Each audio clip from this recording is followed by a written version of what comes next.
The Fall Guy has been getting great reviews. Despite that, I was honestly disappointed. I didn't have high expectations going in, but after seeing the trailers, I thought the film looked like a fun time. Loosely based on the 80s TV show of the same name, Colt is a stuntman who volunteers to find the missing action star he doubles for, as the film they're working on, which is being directed by Colt's ex-girlfriend, is in danger of being shut down. If you think the plot sounds convoluted, then you'd be right. It starts off rather coherent, but gets a bit muddled in the second half. I love action, I love romance, I love comedy, but none of this entertained me. The action generic, the romance boring, and the comedy flat. I didn't so much as crack a smile once, let alone laugh. The film is a touch too long, with spotty editing and inconsistent pacing. I know I sound harsh, but I didn't want to dislike this film. I loved Bullet Train from 2022, which was also directed by David Leitch. That film was tight, exciting, and honestly hilarious. Aaron Taylor-Johnson was awesome in that movie.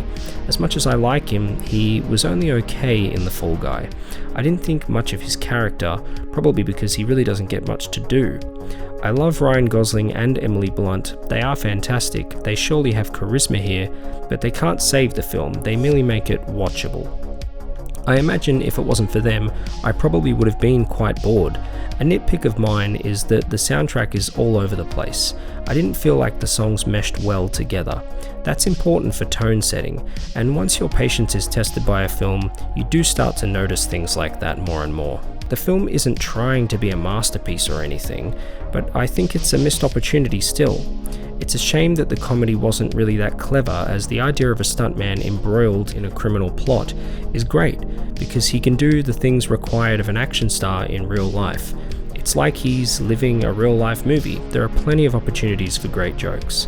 I'm all for the ode to stuntmen that this movie is clearly trying to be, but it honestly doesn't shed much light on their role outside of the character taking an injury at the beginning and being tossed aside by the industry, as well as a joke about how there is no Oscar for best stunts.